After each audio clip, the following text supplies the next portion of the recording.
Good evening, শুভ সন্ধ্যা। কেমন আছেন বন্ধুরা? সবাই ভালো আছেন তো? আমিও এক প্রকার ভালো আছি। আপনাদের দোয়ায়, আপনাদের আশীর্বাদে কেটে কুটে যাচ্ছে এক প্রকার। ভালো আছি যে, তবুও এই যে শীতকালে ব্যথা যন্ত্রণা নিয়ে অনেকেই কষ্ট আছে এই রাত বিরাতে, বুঝলে?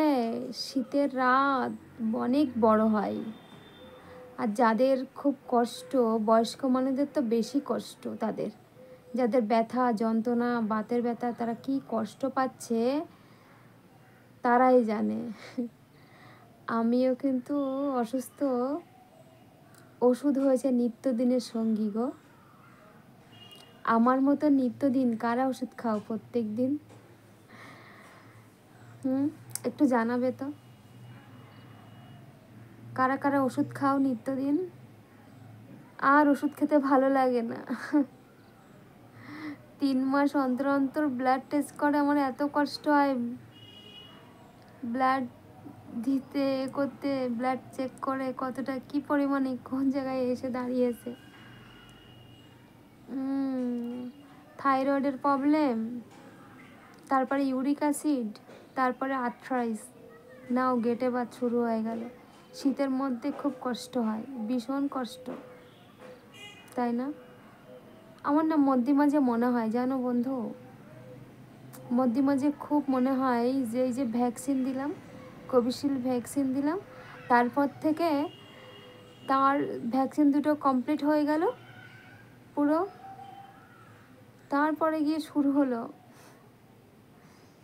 2022 থেকে, 2022 ফেব্রুয়ারি থেকে শুরু হলো আমার ব্যথা যন্ত্রণা, ইউরিক অ্যাসিড। প্রথম বুঝতাম না, তারপরে গিয়ে হাঁটতে কষ্ট, বসতে কষ্ট, ভীষণ কষ্ট, কি কান্নাকাটি, বিছনা থেকে উঠতে পারতাম না, এতটা কষ্ট হচ্ছিল, এতটা কষ্ট। সেই ইউরিক অ্যাসিডের মাত্রা তো প্রচুর বেড়ে গেছিলো। ইউরিক অ্যাসিডের প্রবলেম 18 পয়েন্ট হয়ে গেছিলো। সব অবস্থা সিরিয়াস অবস্থা ছিল, বিছনা থেকে উঠতেই পারতাম না, এত ব্যথা, এত যন্ত্রণা। এবার ওই থেকে ডাক্তার দেখিয়ে ওষুধ খেয়ে কাজ হচ্ছে না, ওষুধ খেতে বন্ধ করে দিতাম। বুঝতাম যে জ্বর হলে হয়তো ঠিক হয়ে যাবে, জ্বরের যেরকম ওষুধ খাই আমরা, 4-5 দিনের পর জ্বর কমে গেলে ওষুধ বাদ দেওয়া হলো, কিন্তু বুঝতে পারতাম না। এখন কন্টিনিউ হসপিটালে ডাক্তার দেখায়, 3 মাস অন্তর অন্তর চেক আপে থাকতে হয়। আর ব্লাড চেক করে যে ইউরিক অ্যাসিডটা কতটা পরিমাণে আছে, তারপরে গিয়া রিউমাটয়েড আর্থ্রাইটিস প্রবলেম, যেটা কতটা কি প্রবলেম আছে, পজিটিভ না নেগেটিভ জায়গায়। আর এত ওষুধ খাচ্ছি বলার মতন না। কালকে তো সারা দিন হসপিটালে কাটিয়েছি, সারাটা দিন হসপিটালে। একবার রক্তের রিপোর্টের লাইনে দাঁড়িয়েছি, একবার ডাক্তারের লাইনে দাঁড়িয়েছি, একবার টিকিটের লাইনে দাঁড়িয়েছি। সারা দিন ও হসপিটালে প্রায় 4টে পর্যন্ত ছিলাম, 4টে পর্যন্ত হসপিটালে ছিলাম, তারপর ট্রেন ধরে চলে এসেছি বাড়িতে।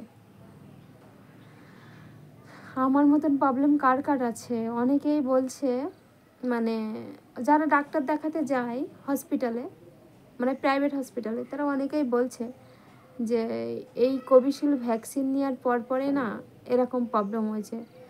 এই দেখো, এই অল্প বয়সে এরকম যে হবে আমার কখনো আমি ভাবিনি যে আমি এতটা অসুস্থ হয়ে যাব। মানে এখন ঠিক আছি, আগে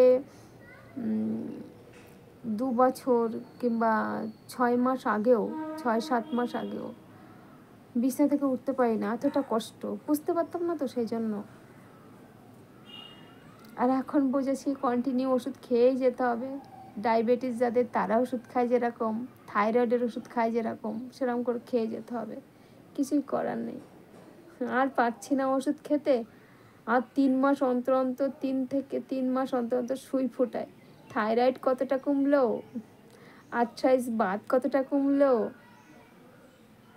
ইউরিক অ্যাসিড কতটা কমলো, সেই সব টেস্ট করতে করতে 3 মাস অন্তর অন্তর টেস্ট করতে হবে। ডাক্তার বলেই দিয়েছে চেক আপের মধ্যে থাকতে হবে।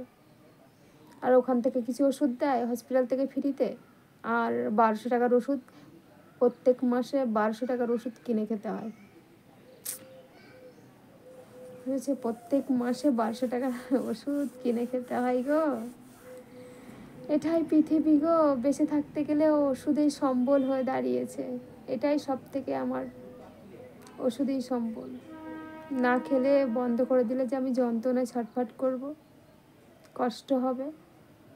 ঘরের ডাক বাইরের ডাক কী যন্ত্রণা, দু হাতের কবজি কী যন্ত্রণা, ভাতের থালা নিয়ে বসবো, কি বলবো, মানে বাড়া ভাত মানে এক হাতে তুলতে পারি না, দু হাতে তুলতে হয়। হ্যাঁ, একটা কেউ আসলে চায়ের মানে চায়ের ট্রে ধরে দেব, দিতে গেলে এক হাত দিয়ে কাজ করতে পারি না, দু হাত লাগাতে হবে, তবে এক হাত দিয়ে সাপোর্ট পাই না, দু হাত লাগালে তাহলে সাপোর্ট পাবো, না পাই না, এত কষ্ট বুঝলে। তার ভিতরেও তো আছি, তার ভিতরেও কত কিছু, তার ভিতরে কত আনন্দ, তারপরে কত নিরন্দন, সব কিছু নিয়ে মানুষের বেঁচে থাকে। হাজারো প্রবলেমের মধ্যে মানুষ এভাবে থাকে, তাই না?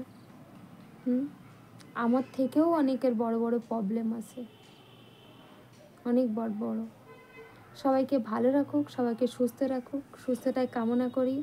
সবাইকে পাশে থাকো, ভগবান আল্লাহ যেন সবার পাশে থাকে, সবাইকে দেখে, সবার সুখে শান্তিতে ভালো করে রাখে, তাই না? আজকে এইটুকুই, বেশি বাড়াবো না, অনেক কথা বলে ফেলি। কালকে আজকেও মনে হচ্ছিল না ভিডিও বানাবো, ভিডিওর ধারে বসবো, কালকে ভিডিও বানাইও নি, ভিডিওর ধারেও বসতে পারিনি, শরীরটা ক্লান্ত হয়ে গেছিলো, খুব কষ্ট হচ্ছিল, তাই কালকে ভিডিও বানাতে পারিনি। বন্ধুরা রাগ করো না, এত শীত এত কষ্ট, তার ভিতরেও বেঁচে থাকা আমাদের সবার জন্য। সবাই ভালো থেকো, বেস্ট অফ লাক বন্ধুগণ, সবাই ভালো থেকো। গুড ইভিনিং, শুভ